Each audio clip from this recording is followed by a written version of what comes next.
ये क्या डिस्कस कर रहे थे हम लोग कि कितना एनर्जी का ट्रांजिशन में कितना एनर्जी एब्जॉर्ब होता है या रिलीज होता है। तो दोनों ही एनर्जी लेवल के बीच में जो डिफरेंस होता है उसके बराबर होता है। यहाँ E2 का मतलब ये नहीं है ये हायर, ये जो है सेकंड ऑर्बिट का एनर्जी है, ये फर्स्ट ऑर्बिट का एनर्जी, ऐसा नहीं है। ये क्या है, हायर एनर्जी लेवल और ये लोअर एनर्जी लेवल, ये याद रखोगे। यहाँ पर क्या लिखना है, E2 जो है higher energy level, higher energy level, ठीक है। और E1 हो गया लोअर एनर्जी लेवल।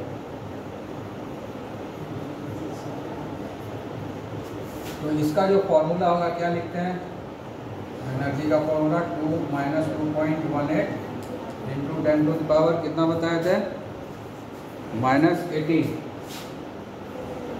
है ना, जूल बाय क्या था n स्क्वायर, है ना फॉर्मूला, बाय n स्क्वायर, है ना फॉर्मूला। पहले हम इधर नियम का फॉर्मूला लिख देते हैं। n इक्वल टू क्या होता है, -2.18 into 10 to the power -18 by n square joule per atom, है ना फॉर्मूला एनर्जी का, है कि नहीं। हाँ, तो उधर क्या होगा, हायर एनर्जी लेवल। या इसमें एक काम ये भी कर सकते हैं, ये हायर एनर्जी लेवल लेना है कि EN2 लिख दो इसको, तो इसको EN1 लिख दो, ये भी चलेगा, ये ज़्यादा अच्छा हो जाएगा, ठीक है। तो क्या हो जाएगा, ये N2 जूल पर माइनस इसका भी वही होगा, 2.18 into 10 to the power -18 by N1 square joule per atom, यही ना एनर्जी होगा। अब दोनों में कॉमन हो रहा है, कितना कॉमन हो रहा है, ये देखो ये माइनस है और ये माइनस है, ये तो प्लस हो जाएगा ना। इसको हम पहले लिख देंगे, कॉमन ले लेते हैं हम लोग, 2.18 into 10 to the power -18 common ले लिए, इसको हम पहले लिखेंगे, माइनस माइनस प्लस हो जाएगा कि ये हो जाएगा 1 bye N1 square -1 bye N2 joule पर। मतलब क्या होगा कि इतना एनर्जी का जरूरत पड़ेगा, हमेशा इतना एनर्जी का जरूरत पड़ेगा, ठीक है। आगे बात समझ में। उसके बाद हम कैसे कैलकुलेट करेंगे, ये तो हो गया कि जो दोनों एनर्जी लेवल है उसके बीच में जितना एनर्जी का इवोल्यूशन होगा या एब्जॉर्प्शन होगा वो पता चल जाएगा। उसके बाद हम लोग सेकेंड रिलेशनशिप यूज करेंगे, delta E equal to H nu, इससे हमको फ्रीक्वेंसी मिल जाएगा, डेल्टा E बाय H। तो कैलकुलेशन ऑफ फ्रीक्वेंसी हो गया, कैलकुलेशन ऑफ फ्रीक्वेंसी हो गया ना, डेल्टा E इस फॉर्मूला से निकाल लेंगे, हाँ वैल्यू पुट कर देंगे, निकल जाएगा कि नहीं। उसके बाद क्या निकालना है, वेवलेंथ, वेवलेंथ तो इसी से निकलेगा। फ्रीक्वेंसी ये क्या है, न्यू है ना, न्यू के बदले क्या लिख सकते हैं, C बाय लैम्डा लिख सकते हैं ना, C equal to nu lambda है ना फॉर्मूला, न्यू इक्वल टू क्या होगा, C बाय लैम्डा होगा, C equal to nu lambda होता है ना, तो न्यू इक्वल टू क्या होगा, लैम्डा इधर का डिवीजन होगा ना, C बाय लैम्डा हो जाएगा डेल्टा E अपॉन H, ठीक है। वो उल्टा दो, हो जाएगा lambda by C equal to delta E by H, ठीक है। तो फिर इसको हम आगे कैलकुलेट करेंगे, lambda equal to C delta E upon H होगा ना। ये फॉर्मूला से हम कैलकुलेट कर सकते हैं, वेवलेंथ की कैलकुलेशन हो गया। कोई भी लाइंस का इसी से एनर्जी निकालते हैं, जो लाइन बना है इसी से पता चलेगा ना एनर्जी, इसी फॉर्मूला से। इस फॉर्मूला से हम डेल्टा E कैलकुलेट करेंगे और उसके बाद वेवलेंथ और फ्रीक्वेंसी भी कैलकुलेट कर लेंगे। इस रिलेशनशिप से फ्रीक्वेंसी कैलकुलेट हो जाएगा और इस रिलेशनशिप से वेवलेंथ कैलकुलेट हो जाएगा। तो दोनों का कैलकुलेशन संभव है, ठीक है, दोनों का कैलकुलेशन। तो ये जो है मेन फिफ्थ सक्सेस हो, ये क्या है, ये पांचवा सक्सेस है किसका, बोर्स मॉडल का, कि वो जितना स्पेक्ट्रल लाइन जितना भी आया सारे स्पेक्ट्रल लाइंस के कॉरस्पॉन्डिंग एनर्जी को भी कैलकुलेट कर लिया, कॉरस्पॉन्डिंग वेवलेंथ को भी कैलकुलेट कर लिया, कॉरस्पॉन्डिंग फ्रीक्वेंसी को भी कैलकुलेट कर सकते हैं, ठीक है। तो ये सब सक्सेस हुआ, लेकिन जो भी सक्सेस है सब हाइड्रोजन के लिए है, दूसरे के लिए नहीं है, ठीक है। आगे बात समझ में, हम लोग अभी क्या कैलकुलेट किए, delta E equal to 2.18 into 10⁻⁻18 1/n1 square minus 1/n2 square joule per atom है कैलकुलेट किया। उसके बाद हम इसके बदले क्या बिठा दिए, एच न्यू, ठीक है ना। तो एच न्यू का इक्वल हो जाएगा 2.18 into 10⁻⁻18 1/n1 square minus 1/n2 square, ठीक है। उसके बाद हम न्यू इक्वल टू लिख सकते हैं 2.18 into 10⁻⁻18 1/n1 square minus 1/n2 square. ये फ्रीक्वेंसी है, तो इसका क्या हो जाएगा, पर सेकंड हो जाएगा यूनिट। न्यू फ्रीक्वेंसी है ना, यूनिट क्या हो जाता है, पर सेकंड लिखोगे या साइकिल पर सेकंड, साइकिल पर सेकंड लिख दिए, या फ्रीक्वेंसी हर्ट्ज लिख सकते हो यहाँ पर। और यहाँ पर क्या है, एच आ गया है यहाँ पर। अब जो है एच का वैल्यू बिठा दो, ठीक है। एच का वैल्यू कितना होता है, 6.6 इंटू 34, यही है ना, इतना जूल सेकंड होता है। ये हो गया जूल और ये हो गया जूल सेकंड, ठीक है। ये कैंसिल होगा क्योंकि नीचे आ जाएगा,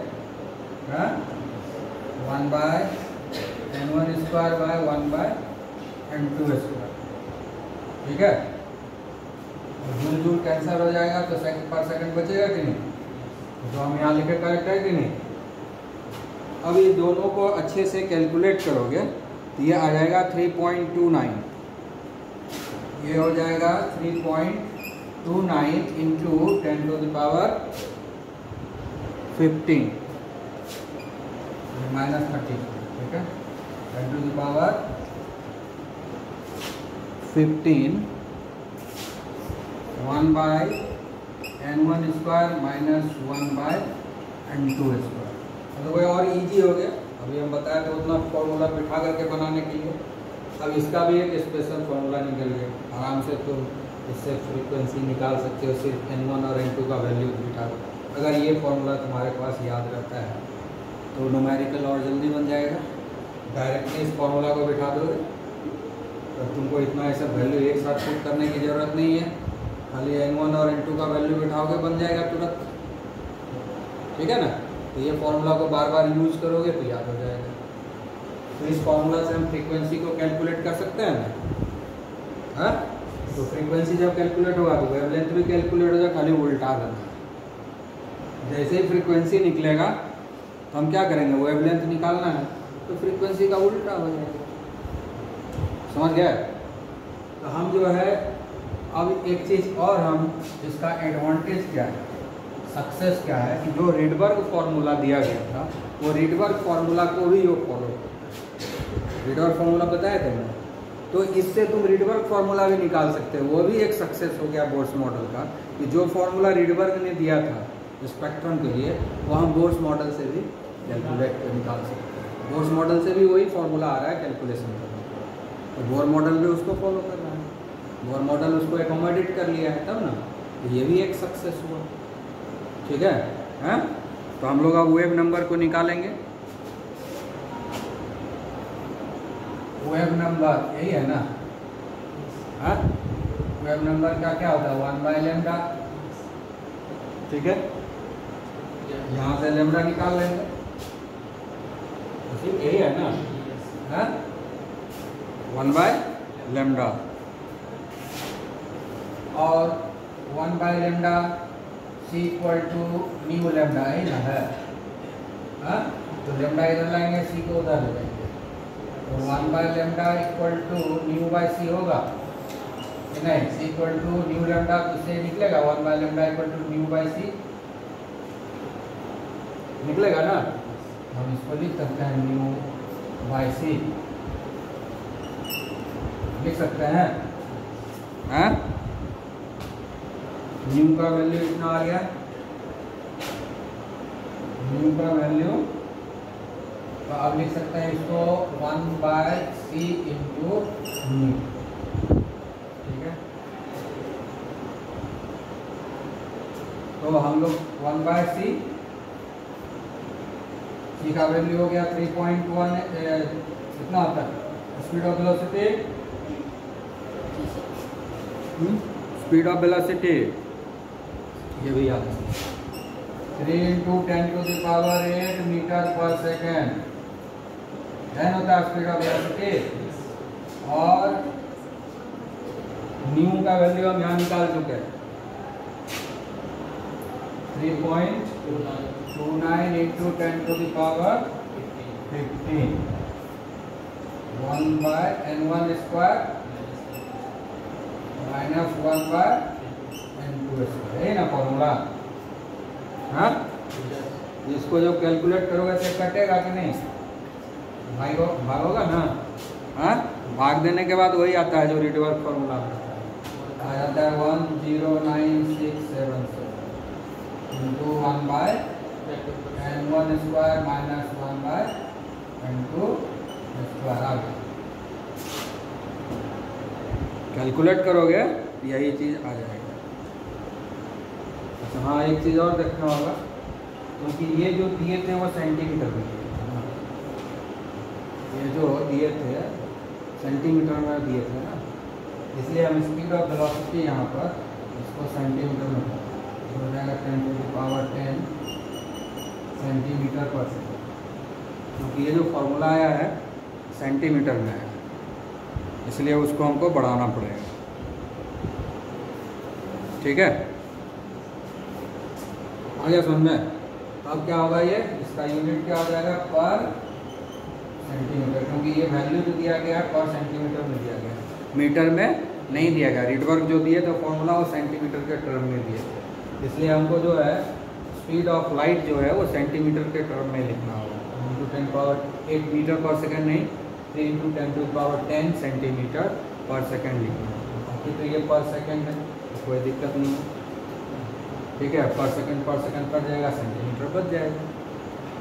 तो न्यू बार का वैल्यू यही है ना, रिडवर्क फॉर्मूला यही निकाला गया था, तो रिडवर्क फॉर्मूला भी कंफर्म हो गया, तो ये भी एक सक्सेस हुआ ना,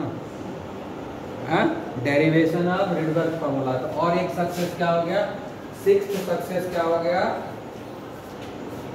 derivation of Rydberg formula.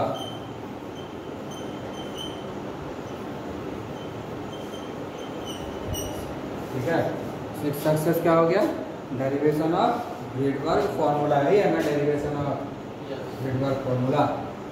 Wave number भी मिल गया, रिडवर्क फॉर्मूला मिल गया, तो वेव नंबर भी निकाल सकते हैं, वेवलेंथ भी निकाल सकते हैं, कोई प्रॉब्लम नहीं है इस फार्मूला के हेल्प से, डायरेक्टली हम इस फार्मूला को यूज करने, समझ गए कि नहीं, क्लियर हो गया। तो ये भी एक सक्सेस हो गया।